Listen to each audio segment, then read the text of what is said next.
In today's video, I'm going to teach you how to fix Google Drive. Sorry, the file you have requested does not exist. Seeing this message can be confusing, but it usually points to account or link issues rather than a missing file. Google shows it to protect the owner's privacy when you're not signed in to the right account or when the URL you have is broken. Start fresh by opening a new incognito or private window in your browser. This prevents your default account from auto-signing in and getting in the way. In that private window, paste the shared Google Drive link exactly as you received it.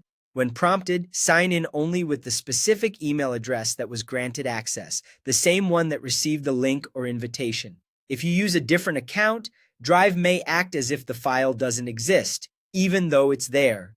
If you manually typed the link or copied it from a chat where it wrapped onto a second line, the URL might be incomplete. A standard Google Drive link follows a predictable pattern, and it should include the full path to the file along with its unique ID. Look closely and make sure nothing is cut off at the end. No missing letters, numbers, or symbols. If you spot any truncation, go back to the original message or source and copy the link again in full. If you're the file owner and you're opening it from your history or a desktop shortcut, the item may have been moved or deleted. Head straight to your Google Drive trash. Use the search bar there to look for the file by name or keywords. If you find it, right-click it and choose Restore to return it to its original location and reactivate the link.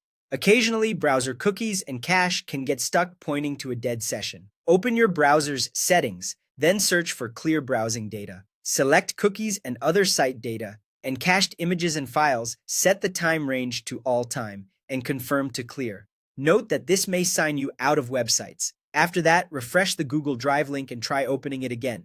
Follow these steps in order: clean sign-in, verify a complete link, check trash if you own the file, and clear cookies if needed, and that error should disappear. Thanks for watching, and I hope this helps you get back into your file quickly. Cease.